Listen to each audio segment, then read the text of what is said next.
Les Républicains.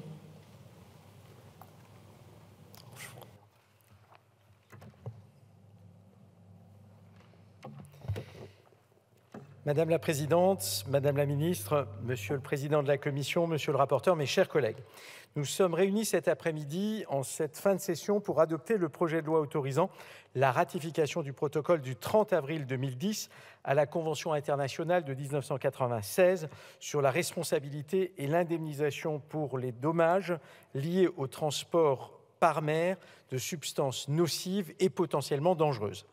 Comme l'a rappelé notre rapporteur, notre pays, avec près de 18 000 km de côte, dont plus des 2/3 en Outre-mer, est évidemment particulièrement exposé aux conséquences des dommages liés au transport par la mer de substances nocives et potentiellement dangereuses.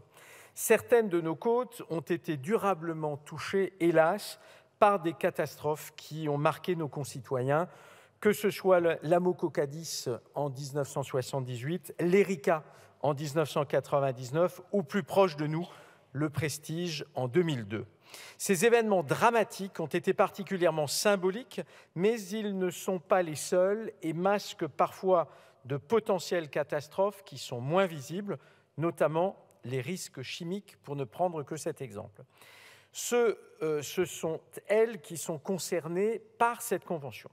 Dès la fin des années 1960, des premières discussions se sont déroulées pour mettre en place un mécanisme d'indemnisation pour ces dommages causés par ces substances nocives et potentiellement dangereuses et leur intégration ou non dans les dommages dus à la pollution par les hydrocarbures. Je ne reviendrai pas sur les différentes étapes de ces négociations, leur long cheminement et leurs difficultés. Elles ont été parfaitement décrites par notre rapporteur en commission et dans son rapport. Aujourd'hui, nous sommes réunis pour adopter un protocole de 2010 qui modifie une convention de 1996 que notre pays n'a pas ratifiée et qui n'est jamais entrée en vigueur. Le principal intérêt du protocole que nous examinons est donc de lever les obstacles à l'entrée en vigueur de la Convention 1996. Il faut reconnaître que l'on a un peu l'impression de tourner en rond, si vous me permettez cette expression triviale. Au regard des enjeux et du développement très important du trafic maritime, on peut légitimement s'interroger sur ces délais, d'autant que cette convention ne remplit, selon notre rapporteur, que très imparfaitement sa vocation.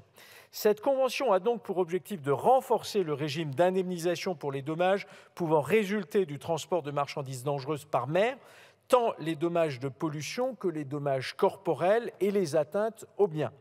Elle prévoit un régime de responsabilité assorti d'une obligation d'assurance avec recours direct contre l'assureur. L'objectif de renforcer le régime d'indemnisation se traduit également par la création d'un fonds d'indemnisation abondé par les réceptionnaires finaux de ces marchandises.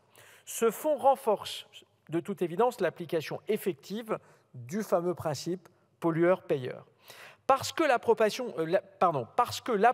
de ce protocole constitue une avancée, même si elle n'est pas entièrement satisfaisante, le groupe Les Républicains votera cet après-midi en faveur de ce projet de loi. Je vous remercie. Je vous remercie. La parole est à